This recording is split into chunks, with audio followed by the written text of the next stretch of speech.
जय हिंद दोस्तों, मैं प्रदीप पाल स्वागत करता हूं आप सभी का आपके पसंदीदा यूट्यूब चैनल 50-50 अथर्व। आज हम लोग पढ़ने वाले क्लास 10th एनसीईआरटी प्रश्नावली 5.3। इस प्रश्नावली का हम लोग प्रश्न नंबर 14 तक किए थे, तो प्रश्न नंबर 15 करने वाले हैं। क्या मैंने प्रश्न लिखा नहीं है क्योंकि प्रश्न बहुत बड़ा था। तो सबसे पहला काम ये करना कि प्रश्न को आपको अच्छे से पढ़ना है। जब आप अच्छे से प्रश्न को पढ़ लेंगे तो जब मैं एक्सप्लेन करूंगा, जब मैं पढ़ के बताऊंगा क्या क्या चीजें चल रही है, तो आपको ज्यादा समझ में आएगा। तो सबसे पहला काम प्रश्न आप खुद पढ़िएगा, फिर हम पढ़ेंगे तो आपको आइडिया लगेगा। ठीक, तो सबसे पहले हम प्रश्न पढ़ते हैं। क्या निर्माण कार्य से संबंधित किसी ठेके में एक निश्चित तिथि के बाद कार्य को विलंब से पूरा करने के लिए जुर्माना लगाने का प्रावधान इस प्रकार है। तो एक काम चल रहा है, आपके गली मोहल्ले में कहीं काम होता होगा तो आप देखे होंगे कि उसमें एक ठेकेदार काम करता है, वो मजदूर लगवा के काम करवाता है। तो यहाँ हो रहा वही वही काम यहाँ भी हो रहा है कि काम करवाया जा रहा है। तो अगर काम लेट होता है तो उस पर पेनाल्टी लगने वाली है। क्या बोलते हैं? पेनाल्टी, जुर्माना। तो जुर्माना जो लग रहा है किस प्रकार लग रहा है? अगर एक दिन काम लेट होता तो लिखा गया पहले दिन के लिए 200 रुपए, यानी अगर एक दिन काम लेट होगा तो पहले दिन में 200 रुपया देगा। लेकिन अगर दूसरे दिन काम लेट हुआ तो दूसरे दिन के लिए 250 रुपए, तीसरे दिन के लिए 300 रुपए इत्यादि, ऐसे वो पढ़ता जा रहा है। लिखा है अर्थात प्रत्येक उत्तरद दिन का जुर्माना अपने से ठीक पहले दिन के जुर्माने से 50 अधिक है। यानी आज जो जुर्माना लगेगा उसके दूसरे दिन वाले जुर्माने के लिए 50 रुपये फिर बढ़ जाएगा।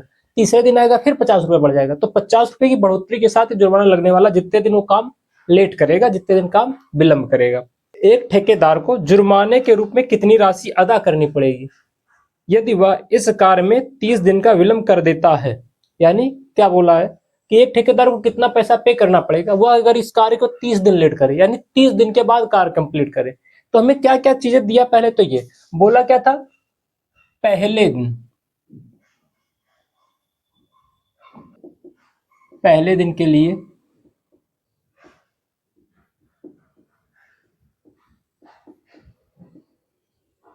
जो जुर्माना लग रहा है वो 200 रुपये लग रहा है। फिर दूसरे दिन के लिए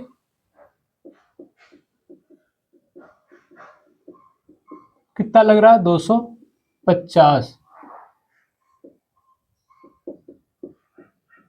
तीसरे दिन के लिए कितना लग रहा है?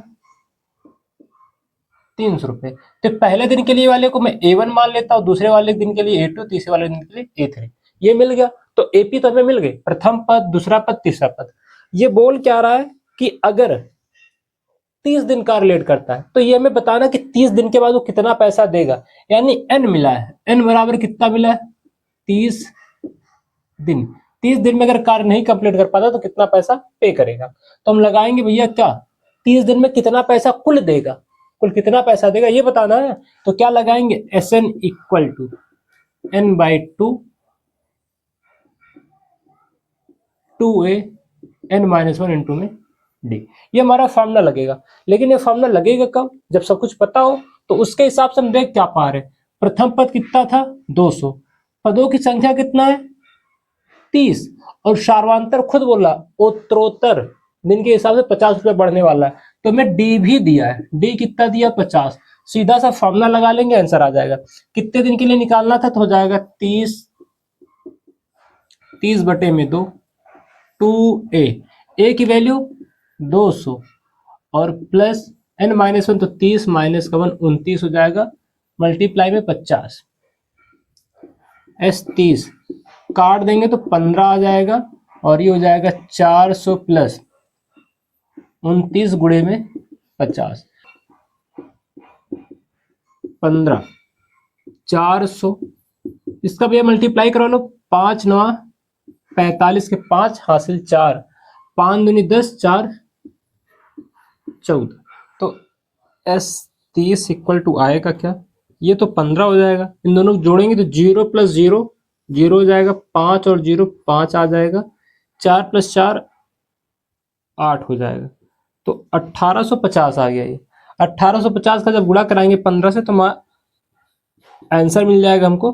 15 गुणे 0 15 हो जाएगा, 15 पचे 75, 75 के 5 हासिल 7, 15 अट्ठे 120, 120 में 7 27 के 7 हो जाएगा, 15 के 15, 15 और 12 तो हो जाएगा 27। ये आंसर आ गया। जो ये हमारा आंसर आ रहा है ये मिल जाएगा। एक ठेकेदार अगर काम 30 दिन लेट करता तो 27,750, ये आंसर हो जाएगा। हम लोग प्रश्न नंबर अब 16 करने वाले हैं।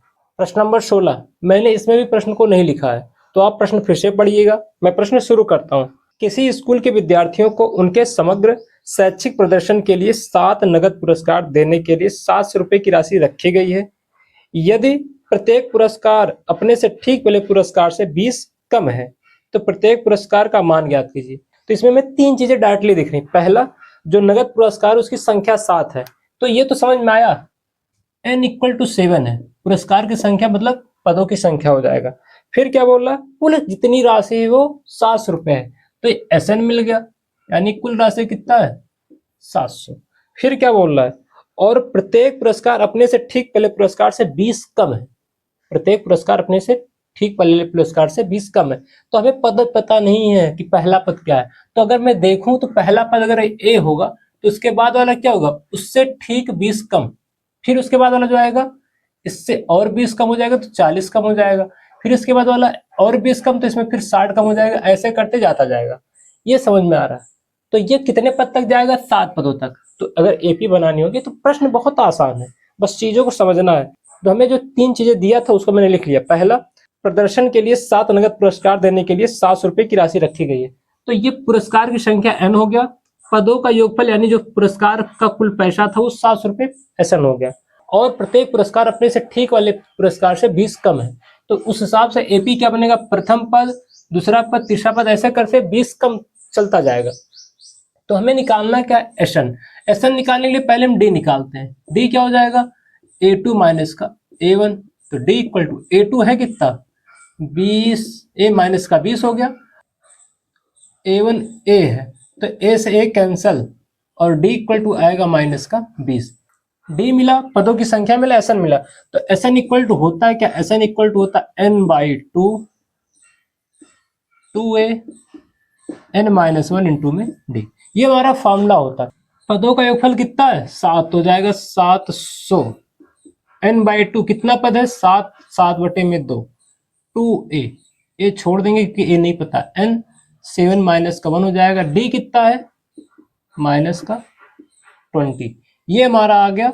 अब इसको कैलकुलेट करना हो जाए तो 700 7/2 2A घटेगा तो कितना आएगा 6, और 6 से जब मल्टीप्लाई करेंगे माइनस का 120 हो जाएगा। अब फिर क्या देख पा रहे हैं 700 7/2 2 कॉमन कर लेंगे तो A माइनस 60 बचेगा, ये कैंसल, तो आ जाएगा 700 = 7 गुणे में A 7 हो जाएगा। 7 का गुणा ऐसे करवाएंगे 7 हो जाएगा, और इसका गुणा करेंगे 7 6 42 420 हो जाएगा।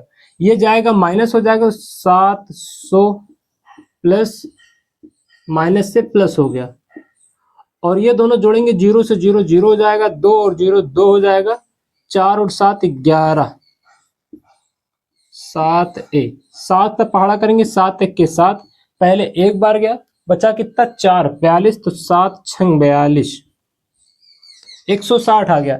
यानी पहला जो पुरस्कार है वो 160 रुपए का होगा।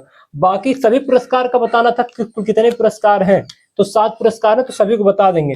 अगर पहला पुरस्कार 160 का है तो दूसरा इससे 20 कम होगा, तो क्या आएगा आंसर 160 के बाद 140, फिर उसके बाद 120, फिर उसके बाद 100, 100 के बाद फिर 80, 80 के बाद 60, 60 के बाद 40। यही हमारा आंसर हो जाएगा। क्यों, क्योंकि इसके बाद जो भी पुरस्कार मिल रहा है 20 से कम आ रहा है। तो 60, 160 के बाद 140, फिर 120, फिर 100, फिर 80, फिर 60, ये 20 कम होते हुए जा रहा है। तो ये हमारा अंतिम पुरस्कार हो जाएगा, ये पहला पुरस्कार हो जाएगा। ये आंसर हो गया। तो मेरा समझाने का तरीका आपको कैसा लगा, वीडियो आपको कैसा लगा, कमेंट कीजिएगा। वीडियो को अंत तक देखने के लिए आपका धन्यवाद। Thank you.